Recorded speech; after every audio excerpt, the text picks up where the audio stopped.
Nous voyons dans ce champ un filet de laine tendu en croix. Il est destiné à la chaîne d'un tapis et la laine de la moquette est prête. Le tissage est aussi une source de revenus, mais dans une plus faible mesure. Le tapis du Djebel Amour est exécuté sous la tente sur un métier vertical maintenu par des cordes. Les tapis étaient jadis composés par des hommes, les régames, aidés de 3 ou 4 tisseuses. Ce sont aujourd'hui des femmes, les régamas, qui les remplacent de plus en plus. La régama travaille du côté ras du tapis. Elle se borne à placer les points blancs qui limitent les contours des dessins, laissant aux tisseuses le soin de nouer dans les intervalles les points rouges et bleus. La régama, travaillant en somme à l'envers du tissage, opère de la façon suivante. Elle tire à elle les 2 fils de chaîne devant porter le point blanc et les intervertit. Puis elle noue sa laine qu'elle coupe très court, de façon à la rendre invisible dans la moquette. Il ne lui reste plus qu'à faire passer ses points de l'autre côté. Les tisseuses, ici au nombre de 3, nouent les points rouges et bleus qu'elles tassent ensuite à l'aide d'un peigne tasseur.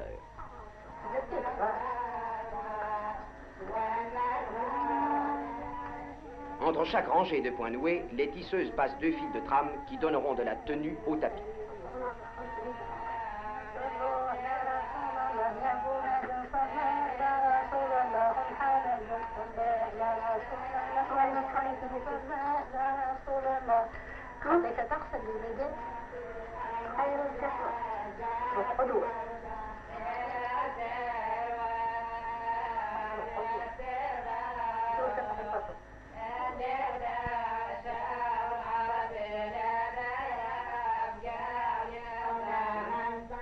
Le tapis, une fois terminé, comporte à chaque extrémité une bande tissée au décor très riche.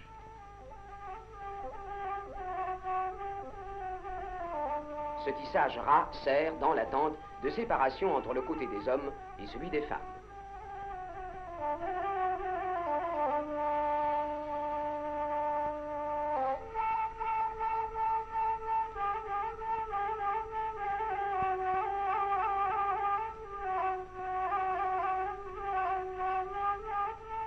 Les tapis faits sous la tente sont souvent destinés au commerce. Le propriétaire se rend alors à Afflou les exposer au marché.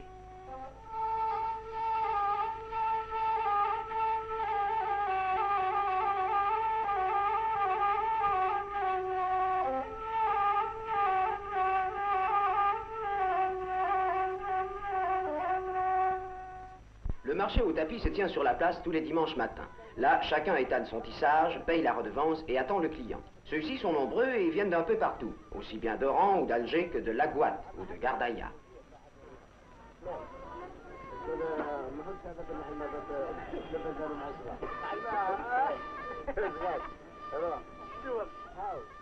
Le choix est difficile. On ne saurait se décider sans hésiter, sans comparer les motifs.